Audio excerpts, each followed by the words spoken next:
In the quiet town of Willow Grove, nestled along the shimmering shores of a pristine lake, a storm was brewing that would shake the community to its core. My name is Ethan, and I've lived by this lake my whole life, a sanctuary my grandfather, Henry, carved out with his own hands back in 1970s. He used to say, "As long as the sunset dances on that water, you're untouchable."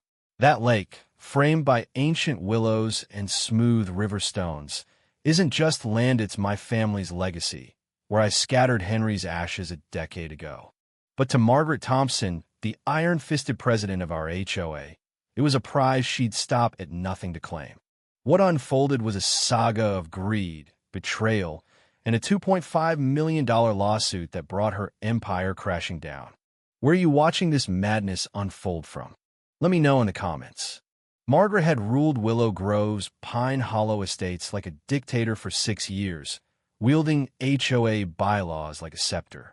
She'd stalked the neighborhood with a tape measure, citing residents for grass half an inch too tall or mailboxes that didn't match her aesthetic vision.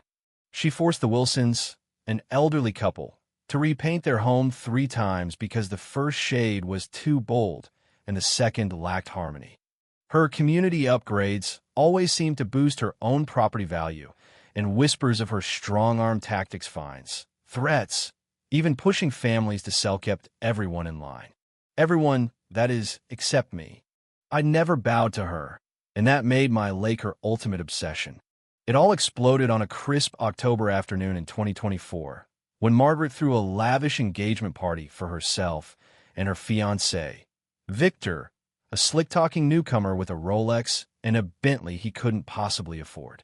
Victor claimed he ran a boutique outdoor design firm, but I'd never seen him lift a shovel.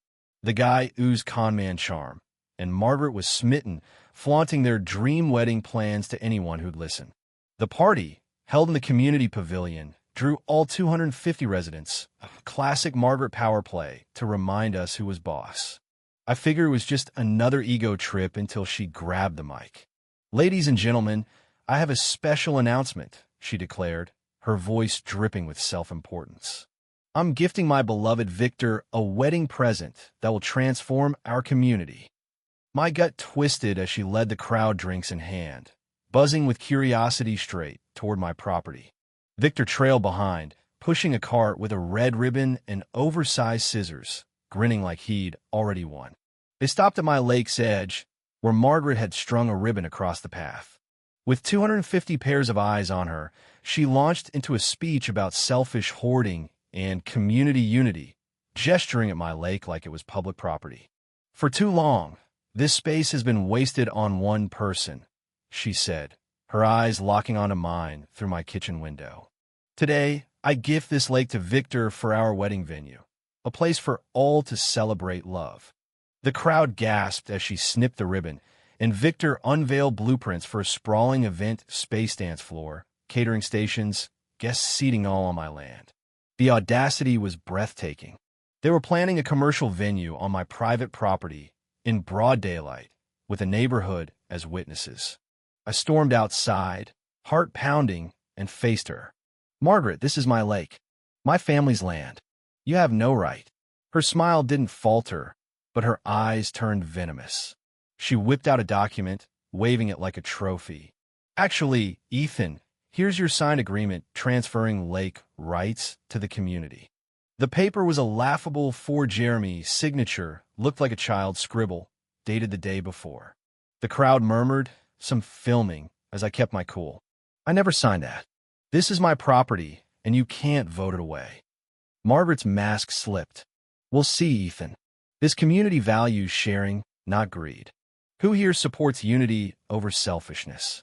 Half the crowd clapped weakly, intimidated by her authority, but others shot me sympathetic looks. She announced an emergency HOA meeting for the next evening, claiming a vote would democratize the lake. Little did she know, my grandfather had left me a weapon that would obliterate her. That night, I couldn't sleep, haunted by a hunch about Henry's old files. At dawn, 2 bewildered deputies knocked on my door, responding to Margaret's 911 call about lake theft. She stood nearby, in full makeup and a tailored blazer, performing for the growing crowd. Officers, Ethan's sabotaging our community venue and defying a signed agreement. The deputies, clearly exasperated, reviewed my deed and boundary maps, then examined her fake document. "Ma'am, this signature's not his, and you can't seize property with an HOA vote," one said. Margaret's face twitched as neighbors filmed her public shaming, but she doubled down, ranting about community harmony. By noon, she'd emailed every resident, calling an urgent meeting to vote on lake accessibility and Ethan's residence eligibility. The threat to evict me from my own home was chilling, but I was ready. I hired a surveyor, Clara, who uncovered a 1978 view easement protecting my lake's sunset vista. At the meeting, as Margaret's PowerPoint painted me as a selfish recluse, I stood up. "Before you vote, you should know about a legal restriction Margaret overlooked." Clara took the floor, revealing the easement. Margaret's prized Japanese garden and cherry blossom grove violated it and had to be removed. The room erupted. Margaret's $40,000 garden, her social media centerpiece, was illegal. Neighbors like George, a retired veteran, nodded knowingly. Henry was clever. "That easement's ironclad." Margaret's composure cracked, but she wasn't done. The next morning, Victor arrived with a construction crew, unloading lumber for a permanent pavilion on my lake. He live-streamed it, calling it a temporary photo platform, but the blueprints showed a full-scale venue. As concrete footings went in, I called my lawyer, Lisa, who secured an emergency restraining order. A deputy served Victor midstream, halting construction. His meltdown screaming about community approval went viral, sparking questions about their legal rights. That night, a drunken Victor vandalized my security cameras, spray paint in hand, while Margaret egged him on. "Disable them, Victor. He can't prove anything without video." My backup cameras caught it all, including their slurred admission of knowing about the easement. But the real bombshell came from George. He handed me a dossier of Margaret's financial misdeeds. $60,000 in HOA funds funneled to Victor's shell companies for emergency repairs that built her garden, fountain, and more. "She's been fleecing us for years," George said.